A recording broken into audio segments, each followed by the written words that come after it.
Welcome to Donmar TV News Channel, mga nagbabagong balita sa buwan ng Agosto. We are doing our very best na kung sino ang nagkasala, kinakailangang parusahan. At nakita na naman natin, last night, lumabas ang balita na marami ng opisyales ng PhilHealth had been the subject of preventive suspension of the Ombudsman. Ang sinasabi nga lang natin, this is just the tip of the iceberg. Ito pa ang pinakamahinang aksyon ng ating pamahalaan. And based on that opening statement, ang lagi natin pinag-uusapan ay yung pandemya, the COVID case. Sa PhilHealth Circular 2020-007, nakalagay rito, subject, guidelines on the provision of special privileges to those affected by fortuitous event. Sa third paragraph ng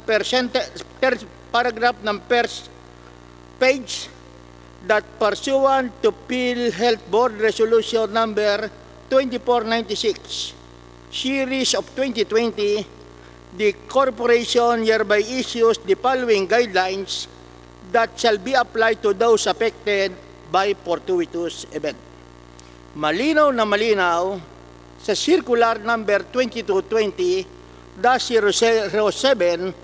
na itong ating IRM ay applicable lamang doon sa mga asuntong o kaso na involving fortuitous event coronavirus. At mismong sa sinabit niyong dokumento, minutes of the PHIC board meeting, regular,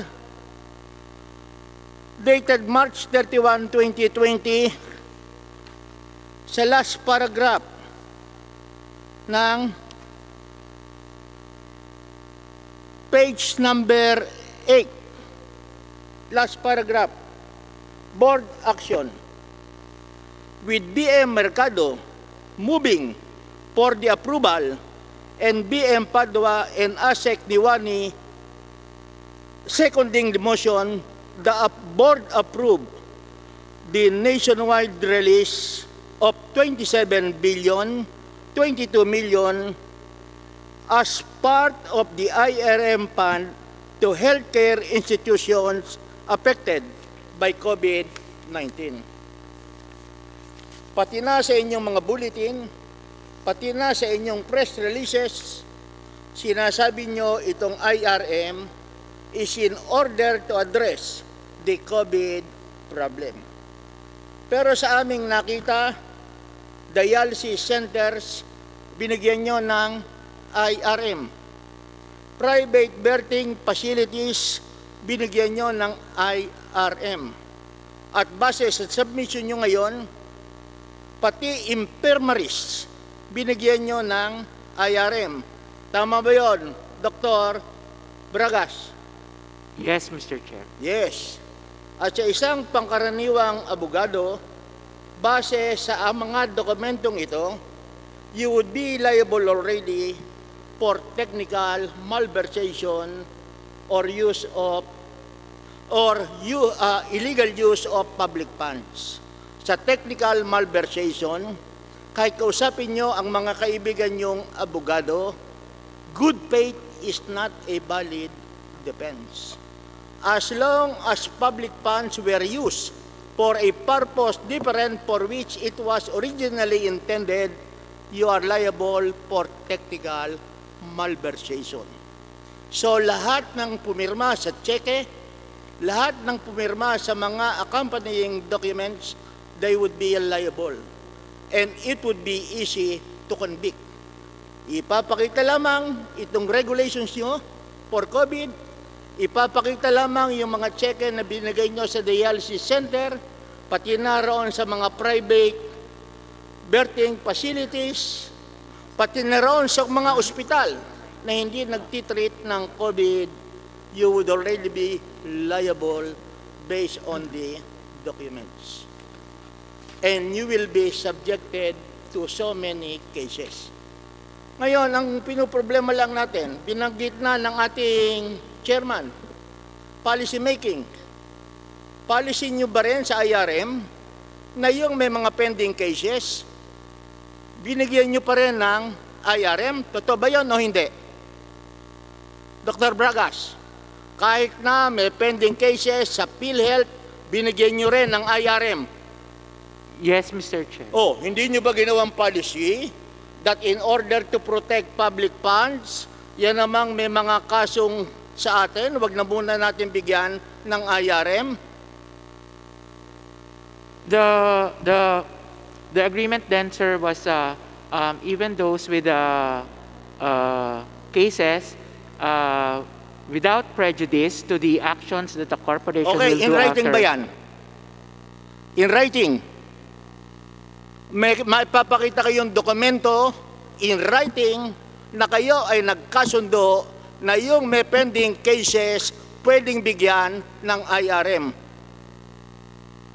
In our EXICOM meeting, sir. O excuse na naman kayo, dali nyo dokumento. Next question.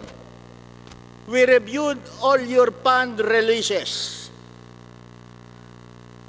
Sa Region 6 ba, may binigyan kayo ng IRM? Meron po, Mr. Chair. You are testifying under oath. Yes, sir. Western O Visayas. ilan ang binigyan yung public and private hospital sa Region 6? Isa po, Western Visayas Medical Center. Western Visayas Medical Center. Isa po. Ilan ang public at private hospital sa Region 6? Mr. Chair, I will just check the record. Oh, hindi nyo masabi? Ang problema nga rito, limitado ang oras namin. Ako pa magsasabi sa inyo kung ilan.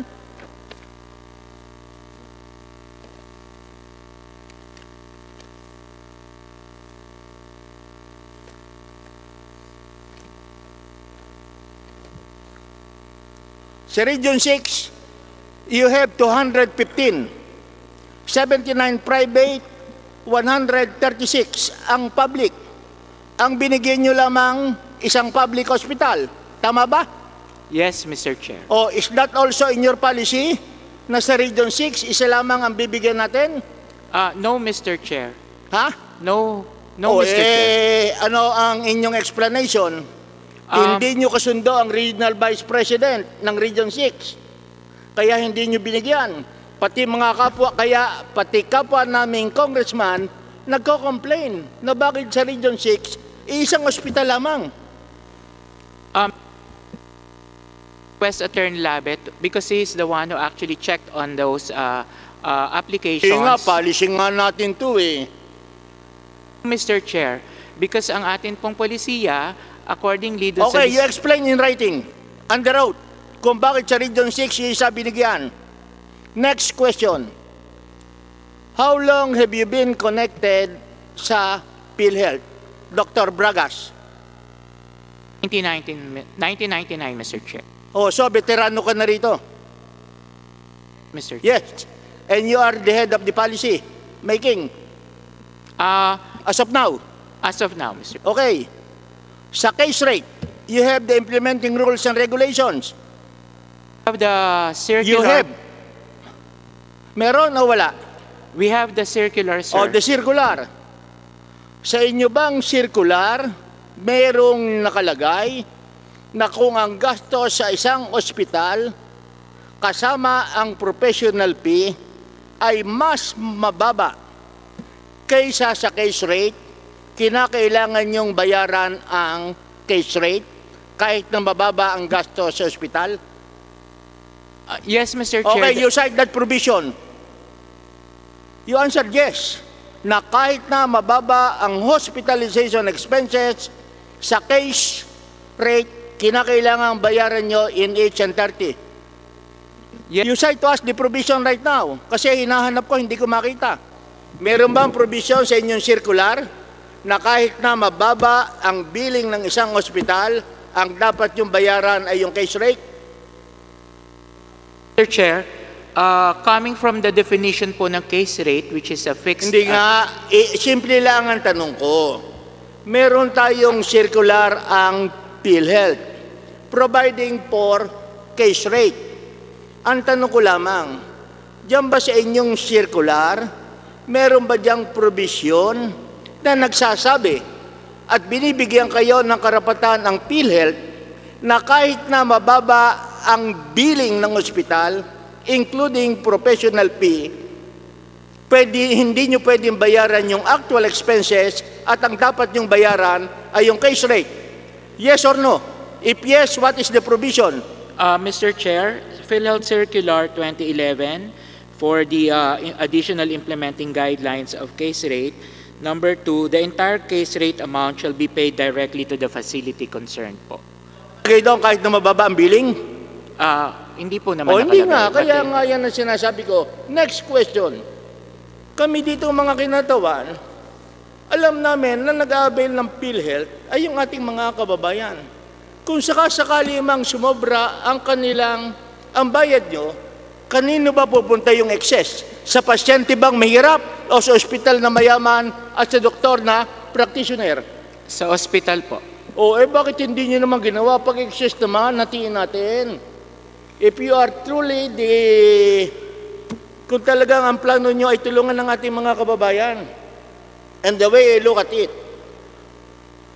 yun sa Iloilo, yun sa Region 6, nagbabayad sila ng PhilHealth. Bakit isang ospital lamang? Mr. Chair, siya po, yung pong isang nabigyan ng IRM sa Iloilo, siya yung na-process. Yun po namang iba ng mga nag-apply ng hospital for the IRM is still under process po. Under process nga tayo ng under process. Yun ang problema natin. Isang question na lamang. Infirmaries. Ano ba definition ng infirmaries?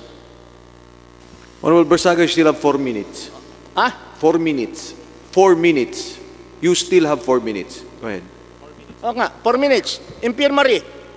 Binigyan nyo rin ng IRM ang infirmary. Tama o hindi? Yes, Mr. Chair. Nagtitreat ba sila ng COVID? Okay, kung maaari. It's up for the courts to determine. It's up for the ombudsman. Noong huling hearing, sinabi ko sa inyo na nagbigay kayo sa dialysis sa birthing facilities na private, 4. Yes, Mr. Chair. 3. Kagabi, nang magpadala na kayo, tinanong ko roon sa inyo, bakit yung birthing facilities na private, yung binigyan nyo, pero yung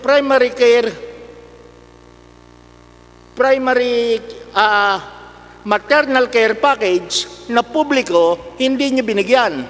Tama ba? Sa ngayon po, wala pang nabigyan. Walang nabigyan. Pero kagabi, binigay sa akin ni Doktora Clemente yung listahan ng mga public birthing facilities under the MCF.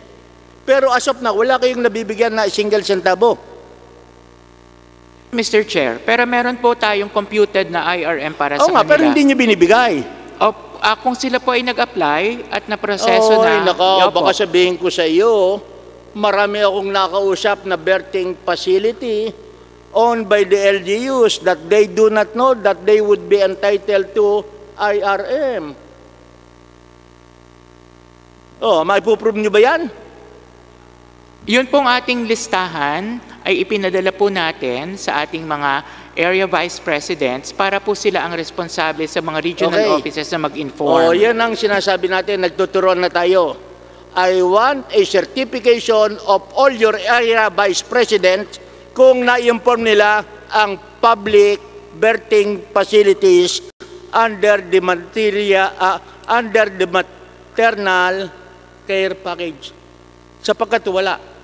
Sinasabihan ako nung atin, kung PD pala, merong birthing facilities na IRM, bakit kami wala? So sabihin mo rin sa mga area managers, yes, Mr. I Chair. would require them to submit that next week because we will present all these documents to the appropriate government agencies when we make our recommendation. At sa nakikita ko, we'll be recommending the filing of cases against all of you pati na ang sabi ni Chairman Defensor, plunder if necessary. Second round, kung pwede pa. Thank you, Honorable Barsaga. Exact